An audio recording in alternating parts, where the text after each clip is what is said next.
jump into questions. I see. Let's go to Hayes and then Gary. Uh-oh. Hey, Doug.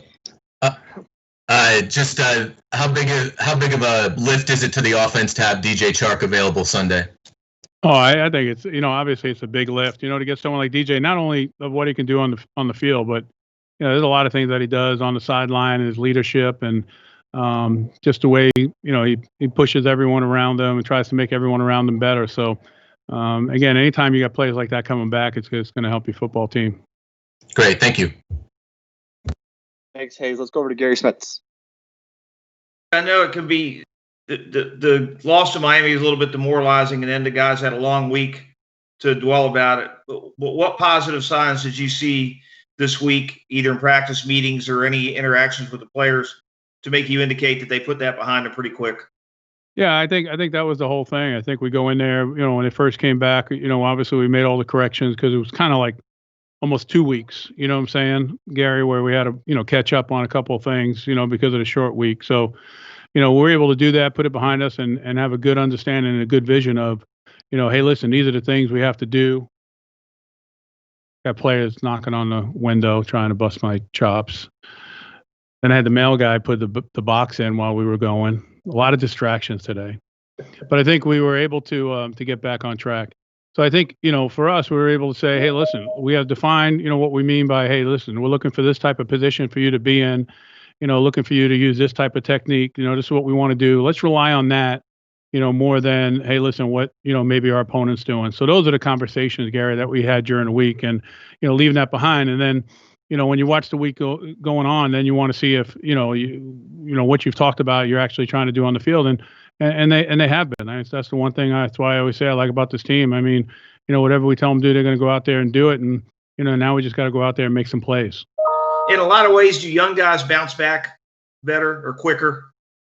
I think it really all depends on, who you are individually. I think, when you played for a long period of time, you kind of learn how to deal with things. You deal with success, you deal with failure, you deal with, maybe you feel like you let, your team down or, and things of that nature. And I think you learn to deal with it and you develop a consistency about yourself. I think, the main thing in this league, we always look at talent. But, for me, I just look at, the level of play from consistency.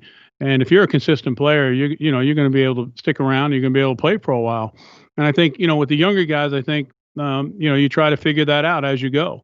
And I think that's where the coaches and your veteran type leadership, and we have some, they get involved and make sure that, they're talking to these guys about how to deal with it because, some of them have come from really big programs where they have that same type of pressure, week in and week out.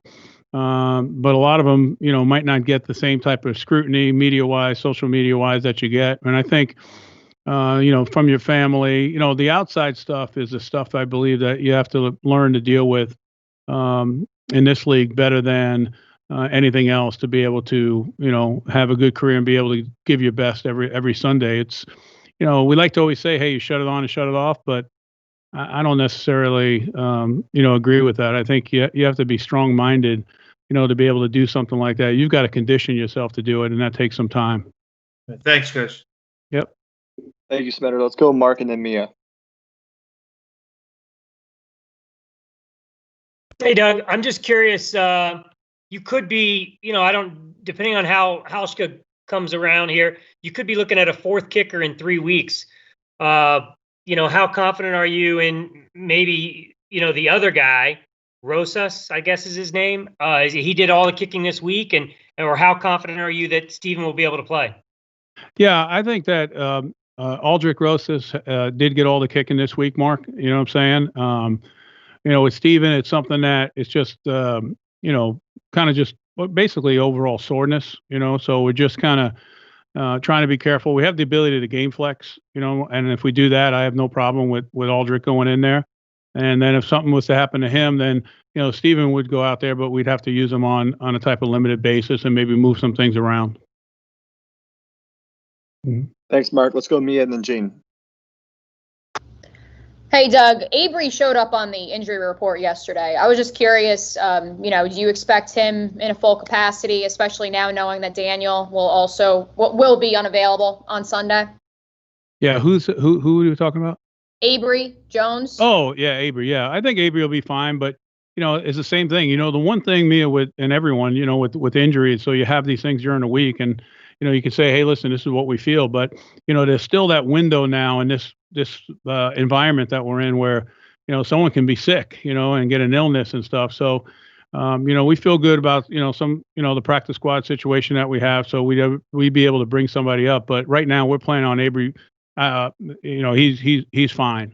A lot of times with the injury report, we just got to make sure we cover ourselves. God forbid if something happens. So I feel real good about Abe playing. He feels great.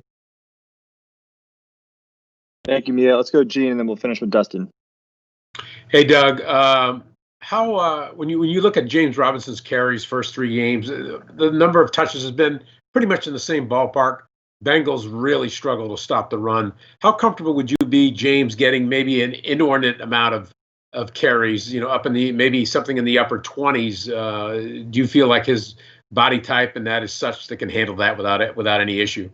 Yeah, I think Gene, in my career, I've had some backs where you feel like they might not be able to carry that load, and a lot of that it depends on obviously each individual, but a lot of that is kind of body type or style of running that you have.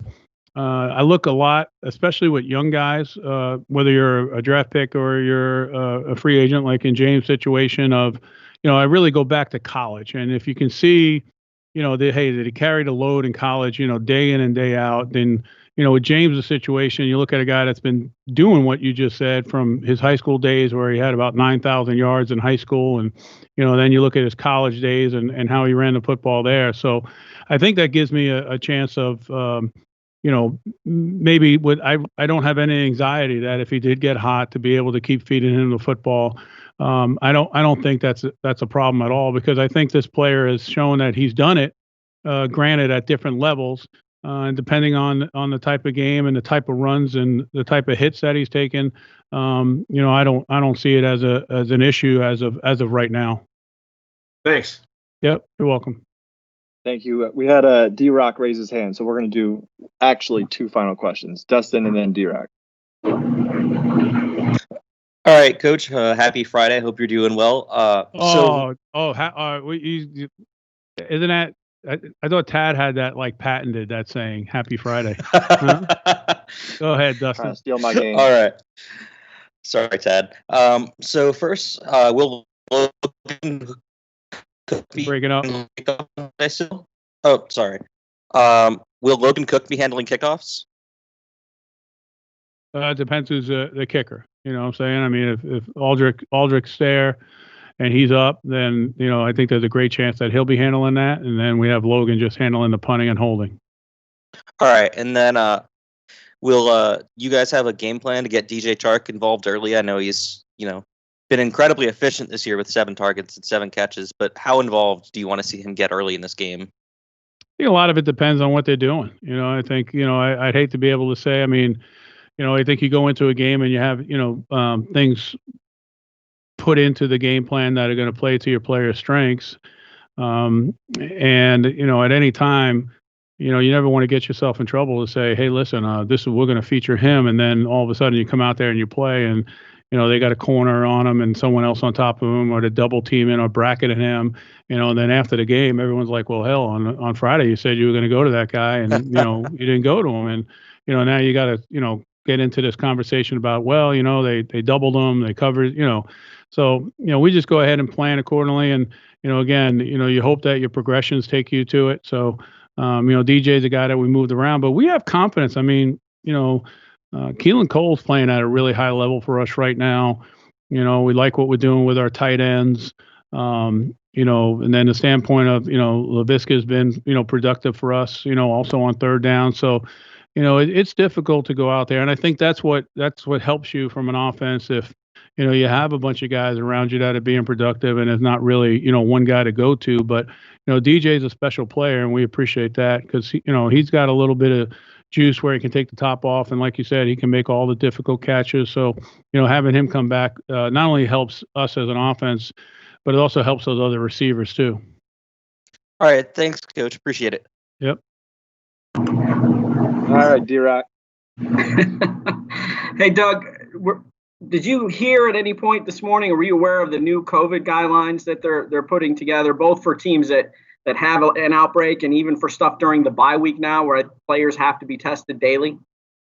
Yeah, I didn't see the bye week one, but I did see the other protocols in regards to, what happened in the Titans in Minnesota situation. Okay. Well, what are your thoughts on what they are, I guess, adding to the protocols for a team that does find itself in that situation? Yeah, I think it's good. I think that, like I said before, I mean, I'm not a doctor, nor trainers, and the people that, know about this stuff, whether it be people with the league, people that the league are consulting with, or the PA and the PA, consultants, I think they're all getting together. I think whenever you see something come together, like this, and we're talking about, the NFL office and the NFL PA, when you see them come together with something, I know for me, the first thing I think about is, this has to be right, because normally those two sides don't necessarily sometimes see eye to eye, but, so when they come together, I think, it's more of a comforting thing, to be honest with you, Mike. I mean, if nothing was to occur, then these things can come up, again. And I think that, we said it in the beginning of the year that this was going to be a learning process. We're continuing to learn, and as these things come up, we're going to learn some things and be able to put in some other protocols to, to protect ourselves, players, and everyone else around it. Thank you. You're welcome. D-Rock's got right, like the COVID questions all the time now. He's a COVID beat writer. He is a COVID beat writer. Caleb Vaughn will be getting out of his meeting around 1 o'clock.